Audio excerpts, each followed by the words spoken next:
दिसता ना मोठा असं दिसतं.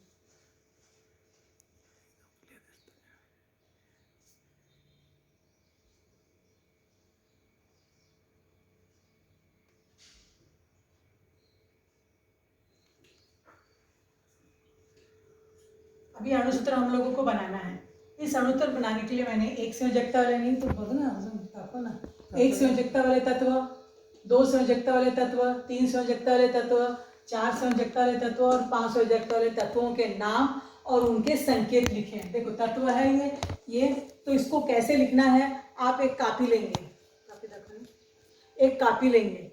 हाँ तो एक जोड़ी पन्ना निकालना नहीं है, जोड़ी पन्ने पे लिखना है. उसको क्या करना है, जो भी आप कॉपी लेंगे उसकी जो जोड़ी पन्ना रहेगा उस जोड़ी पन्ना का बीच वाला भाग, ये कॉपी तो जोड़ी पन्ना लेंगे और जैसे अंतर बताओ लिखते हैं तो अंतर बताओ में हम लोग पेज के दो भाग करते हैं, वैसे पेज के दो भाग करना है. एक तरफ हम लोगों को तत्वों के नाम लिखना है, एक तरफ संकेत लिखना है. जैसे आप लोग हिंदी या मराठी में देखो शब्दार्थ लिखते हैं तो एक तरफ क्या लिखते हो, उस शब्द लिखते हो और उसका वहाँ पर अर्थ लिखते हैं. वैसे आपको पेज के दो भाग करके लिखना है.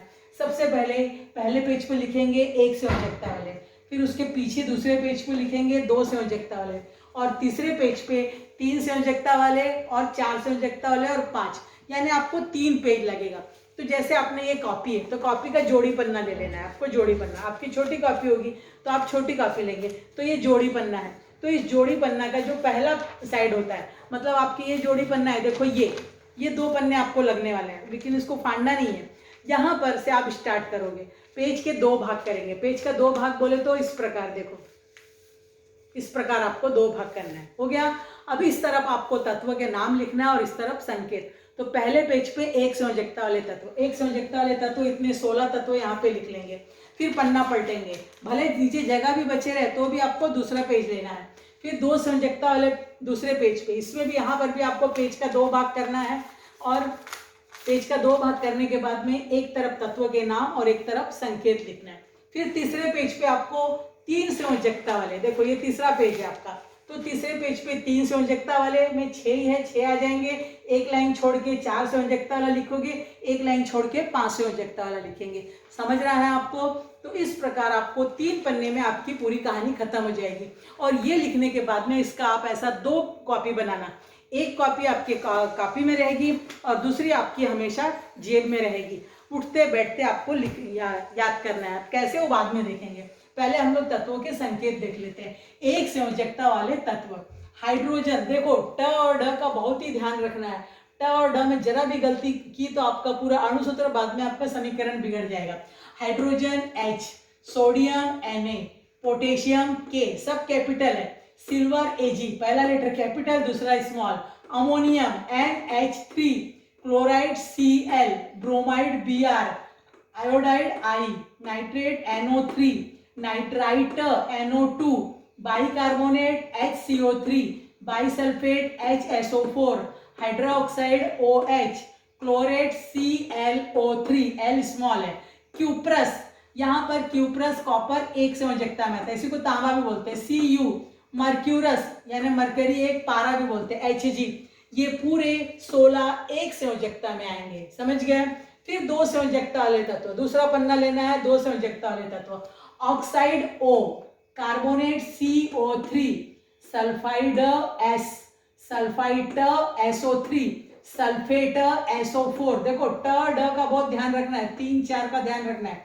Barium Ba, calcium Ca, magnesium Mg, cadmium Cd, zinc या जस्ता Zn, manganese Mn, lead Pb, chromate Cr2O7, cobalt CO, cupric यानी कॉपर 2 Cu. यहाँ पर देखो क्यूप्रस है और यहाँ क्यूप्रिक है. अस और इक का फर्क है. मर्क्यूरिक, मरकरी 2, Hg, संकेत सेम रहेंगे लेकिन नाम उनका चेंज रहेगा. फिर फेरस यानी आयरन एक, लोहा भी बोलते हैं इसको, फेरस Fe, पहला लेटर कैपिटल दूसरा स्मॉल. अब तीसरा पेज लेंगे और तीसरे पेज में लिखेंगे 3 संयोजकता वाले तत्व या मूलक. मूलक शब्द क्यों लिखा है, देखो उस पर प्लस और माइनस चिन्ह आता है. प्लस कब आता है, जब वो इलेक्ट्रॉन जो है किसी को दे देता है तो धन कम हो गया तो प्लस आ जाता है, जब इलेक्ट्रॉन लेता है तो ऋण आवेश आता है, यानी इन सब के ऊपर 3 धन या 3 ऋण रहेंगे। अब 3 संयोजकता वाले aluminium Al, nitride N, antimony Sb, chromium Cr, phosphate PO4, ferric iron 2 Fe। देखो यहाँ पर फेरस था, यहाँ पे फेरिक है, अस और इक में अंतर है। फिर उसी के नीचे एक लाइन छोड़ के 4 संयोजकता वाले तत्व लिखना है, 4 वाले में 2 ही है, एक कार्बन C और सिलिकॉन Si, यानी जिनकी संयोजकता 4 है।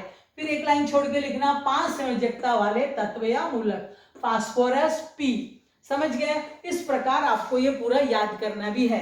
अभी आपको याद कैसे करना है, देखो ये एक संयोजकता वाले तत्व है, आपको यदि सोते उठते बैठते रोज 5-5 याद करना, आज 5 याद करे, फिर कल 5 याद करे, फिर दोनों मिलके 10 याद करे, नहाते धोते खाते पीते सब जगह आपको याद करना है। कैसे याद करना है, देखो अब लिस्ट को देखो, अब मैं बोल रही हूँ वैसे आप सुनो। हाइड्रोजन सोडियम, आपको किसी ने भी पूछा कि एक संयोजकता वाले तत्वों के नाम बताओ तो कैसे बता रहे हैं? Hydrogen sodium, potassium, silver, ammonium chloride, bromide, iodide, nitrate, nitride, bicarbonate, bisulphate, hydroxide, chloride, cuprous, mercurous. एक सांस में आपको सब उसके नाम याद होने चाहिए और साथ में उसके संकेत भी आने चाहिए। जब आपको ये नाम और संकेत याद होंगे तभी आप अणुसूत्र बना सकेंगे। अणुसूत्र हमारे पुस्तक में केवल एक ही त्रियक गुणा करके सिखाया। अणुसूत्र कैसे बनते हैं मैं उसके 5 नियम अभी आपको अगले वीडियो में बताऊंगी। उसके पहले आप ये ध्यान रखो, हो सकता है आपके बड़े भाई बहन बोले कि इसके ऊपर प्लस क्यों नहीं है या माइनस क्यों नहीं है, तो ये प्लस और माइनस क्या दिखाता है, उसका इलेक्ट्रॉन का लेन देन। लेकिन अभी हम लोगों को बड़ी क्लास में जरूरत होती है, इसलिए अणुसूत्र बनाने के लिए प्लस और माइनस की जरूरत नहीं है। इसके ऊपर सब के ऊपर जो है, जैसे इसके ऊपर 3 प्लस आएगा, हाँ, तो ये वाले जो है 3, इनकी संयोजकता 3 है, इसका मतलब इसने अपना अष्टक पूरा करने के लिए 3 इलेक्ट्रॉन किसी को दिया है। समझ गए? अभी इसके ऊपर 2 ऋण है, यानी इसने अपने 2 इलेक्ट्रॉन किसी से लिया है, इसके ऊपर एक ही रहेगा, इसका मतलब इसने क्या किया है, 1 इलेक्ट्रॉन लिया है। तो प्लस यदि है तो इलेक्ट्रॉन लेता है और माइनस यदि है तो इलेक्ट्रॉन देता है अष्टक पूरा करने के लिए, इसीलिए अणुसूत्र बनते हैं, इसीलिए यौगिक बनते हैं। तो अभी अणुसूत्र कैसे बनते हैं, हम लोग यहाँ पर प्लस माइनस नहीं लिख रहे हैं क्योंकि अभी 8वीं कक्षा के लिए है, इसलिए आपको केवल इतना समझ लो कि किन तत्वों की संयोजकता 1 है, कौन से तत्व 1 संयोजकता में आते हैं, कौन से तत्व 2 संयोजकता में आते हैं, कौन से तत्व 3 संयोजकता में आते हैं, कौन से 4 संयोजकता में आते हैं और कौन से 5 संयोजकता में आते हैं। यदि आपको ये मालूम रहेगा तो आप अणुसूत्र कैसे भी बना सकते हैं, आपको अणुसूत्र याद करने की जरूरत नहीं पड़ेगी।